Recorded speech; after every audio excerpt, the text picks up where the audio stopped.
یو پسر به بی‌اس گیم شو خوش اومدین. توی این ویدیو میرم سراغ نحوه دفاع کردن توی FC25 که امسال دفاع کردن از پارسال یه مقدار سخت‌تر شده که نکاتی که امروز بهتون میگم میتونه خیلی بهتون توی بهتر شدن داخل دفاع کردن کمک بکنه. فقط قبل از اینکه بریم سراغ ویدیو بیاید داخل تنظیمات دسته و اینجا حالت دفاعتون رو بذارید روی ادوانس دیفندینگ. اینجوری علاوه بر تکل بلند و پایین انداختن میتونید بدنم بذارید که امسال خیلی به درد بخوره. توی FC25 همونطور که احتمالاً هم میدونید یه تکل جدید به بازی اضافه شده که میتونید باهاش به صورت عمدی خطا کنید و باهاش میشه موقعیت هایی که میتونه خطرساز بشه رو جلوشون رو گرفت که برای زدن این تکل کافیه R1 و ضرب در یا RB و A رو بزنید تا بازیکنتون اینجوری حریف رو متوقف بکنه که این خطاها توی دنیای واقعی هم زیاد ازش استفاده میشه. فقط یادتون باشه که حداقل جریمه برای این خطا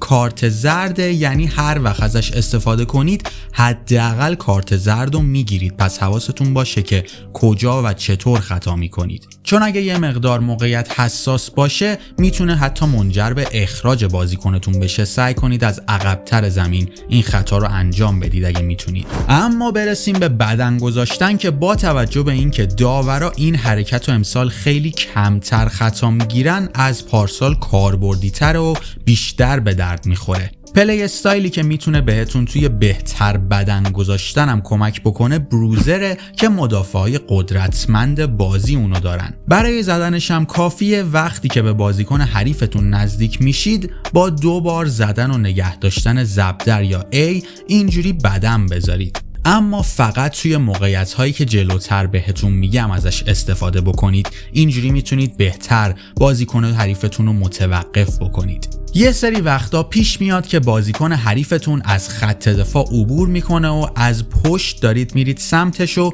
میدونید که میتونید بهش برسید. اینجاست که باید با 2 بار ضرب در زدن اینجوری بهش بدن بزنید و توپو بگیرید که کلن اگه توی مسیر جفتتون یعنی خودتون و بازیکن حریفتون دارید حرکت میکنید بدن گذاشتن میتونه بهترین انتخاب براتون باشه امسال. و اگه بهش نزدیک باشید میتونید توی اینجور مواقع توی 90% موقعیت‌ها توپو پس بگیرید. یه موقعیت دیگه هم هست که دارید از بغل بهش نزدیک میشید. اینجا هم میتونه گرفتن توپ با استفاده از بدن گذاشتن خیلی کاربردی باشه، مخصوصا اگه بازیکنی که ازش استفاده میکنید قدرت بدنی بالایی داره. برسیم به پا انداختن که پلی استایل انتیسیپیت میتونه خیلی بهتون کمک بکنه که با پا انداختن توپو بگیرید و باید زمانی ازش استفاده کنید که حریفتون از روبرو داره بهتون نزدیک میشه. میتونید با زدن دایره یا بی پا بندازید و توپو بگیرید. البته اگر روی تنظیمات پس بازی میکنید باید مربع یا ایکس رو بزنید تا بتونید پا بندازید. به جز تکل بلند یه تکل دیگه به اسم هارد تکل هم توی بازی وجود داره که با نگه داشتن R1 و زدن مربع یا RB و X میتونید اینو بزنید. البته اگر روی تنظیمات پس بازی میکنید باید دایره و R2 یا B و RT رو نگه دارید برای زدنش. با این مدل تکل بازیکنتون خشن‌تر تکل میزنه و وقتی که توپو بزنه کاملا توپو از اون موقعیت دور میکنه که میتونه توی موقعیت‌های متفاوت مثل وقتی که توپ از پای بازیکن حریفتون جدا شده یا وقتی که فهمیدید بازیکن حریف میخواد شوت بزنه خیلی توی اینجور مواقع میتونه بهتون کمک بکنه و توپو کاملا دور بکنه. این از تمام دکمه‌های مربوط به تکل زدن که باید اونا رو حتما بلد باشید. برسیم به مهمترین اصل دفاع یعنی جاکی که برای وارد شدن به حالت جاکی باید L2 یا LT رو نگه دارید و توی کناره ها برای دفاع کردن علاوه بر L2 باید دکمه سرعت هم باهاش نگه دارید. اینجوری سرعتتون حین جاکی انجام دادن بالاتر میره که توی کناره های زمین و برای متوقف کردن وینگرای سرعتی بازی خیلی کاربردیه این حرکت. ولی اگه قرار بود توی محوطه دفاع بکنید، سرعت زیاد میتونه باعث بشه که فضا ایجاد بکنید. پس توی محوطه و با مدافعای مرکزیتون فقط L2 رو نگه دارید تا بتونید متمرکزتر دفاع کنید. وقتی از جاکی استفاده میکنید یادتون باشه که همیشه لازم نیست پا بندازید. به اندازه کافی که به توپ نزدیک بشید بازیکنتون معمولا خودش توپو میزنه. و یادتون باشه اگه داشتید با مدافعاتون دفاع میکردید هرگز اونا رو از پست خودشون خارجی نکنید.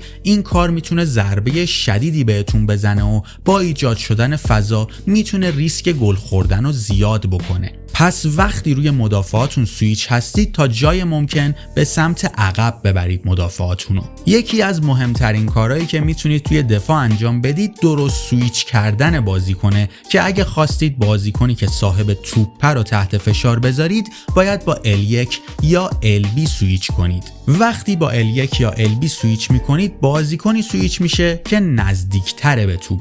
ولی همیشه ما اینو نمیخوایم و بعضی وقتا لازمه که فضاها رو ببندیم یا بازیکنایی که دارن فرار میکنن و یارگیری بکنیم که معمولا از توپ دورترن. اینجوری باید با استفاده از آنالوگ راستمون سویچ کنیم که میتونه خیلی بهمون کمک بکنه همین نکته سویچ کردن توی دفاع. و میتونید وقتی دارید خودتون دستی یارگیری میکنید R1 رو نگه دارید تا یه بازیکن بره سمت بازیکن حریف و اینجوری اونی که صاحب توپ رو پرس میکنه. توی موقعیت‌های کاتبک هم 2 تا کار میتونیم انجام بدیم. یا خودمون بریم یارگیری کنیم و با نگه داشتن R1 یا RB یه بازیکن دیگر رو بفرستیم برای پرس کردن بازیکن صاحب توپ، یا خودمون بریم بازیکن صاحب توپ رو پرس کنیم و با 2 بار زدن و نگه داشتن R1 اینجوری 2 تا بازیکن رو برای یارگیری بفرستیم که این یکی خیلی جوابه، چون توی محوطه این پرس کردن واقعا جواب میده و بازیکن‌ها معمولا از پست خودشون خارجی نمیشن. ولی اگه بخواید خارج محوطه اینجوری پرس کنید معمولا بازیکنایی رو انتخاب میکنه که اینجوری از پست خودشون خارجشون میکنه و باعث میشه که فضا ایجاد بشه. ولی اگه بعد از دونستن این نکات هنوزم توی دفاع کردن مشکل دارید میتونید از ترکیبای 5 دفاعه توی بازی استفاده کنید و داخل تاکتیکا تیمتون رو یه مقدار عقب‌تر ببرید. این میتونه خیلی بهتون کمک بکنه. و حتما یادتون باشه که ویدیو مربوط به پلیر رولا که قبلا درستش کردم و ببینید، خیلی مهمه توی دفاع و واقعا میتونه بهتون کمک بکنه. خب بچه‌ها اینم از این ویدیو، تمام نکاتی که باید در مورد دفاع کردن توی FC25 میدونستید. اگه سوالی داشتید حتما توی کامنت ها ازم بپرسید و تا ویدیوهای بعدی catch you later boy.